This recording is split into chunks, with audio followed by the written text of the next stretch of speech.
Саламатсыздар ма балалар? Балалар, математика сабағымызды бастаймыз. Ал олай болса, 91-ші сабақты ашамыз.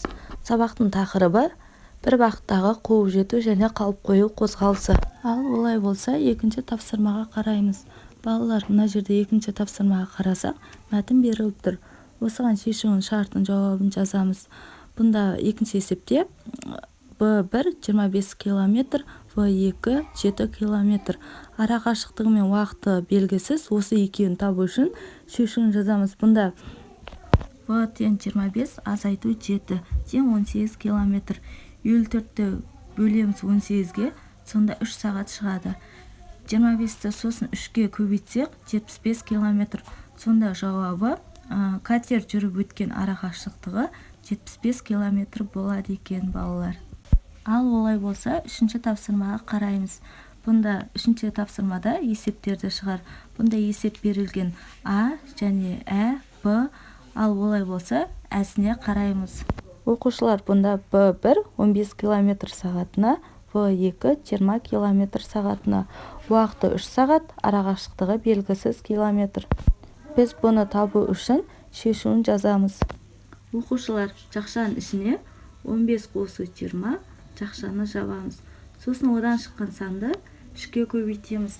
Екі кенттің арасы қанша километр шығады, балалар? Дұрыс, 105 километр шығады. Ал олай болса, бұны қараймыз.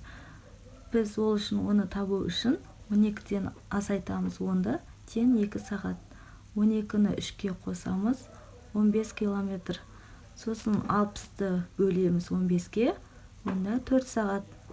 Сосын барып оны әр қайсысына бөлеміз, сосын 60-ты бөлеміз 12-ке, тең 5 сағат.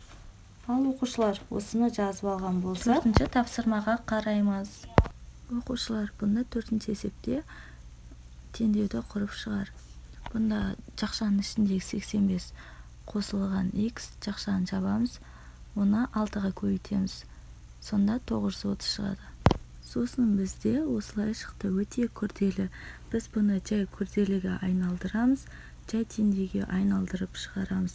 Ал сонда жай теңдеуге айналдырып болып, X-ті таба алмай жатсақ, онда біз оны табу үшін 155-тен азайтып 85, сонда X-тен 70. Осы жақша ішіне 85 қосу 70 жақшаны жабамыз, және де оны 6-ға көбейтеміз. Сонда бізде 930 болады. Балалар, үй тапсырмасы 9-ші есеп. Ал балалар, осымен сабақ аяқталды. Келесі кездескенше сау болыңдар.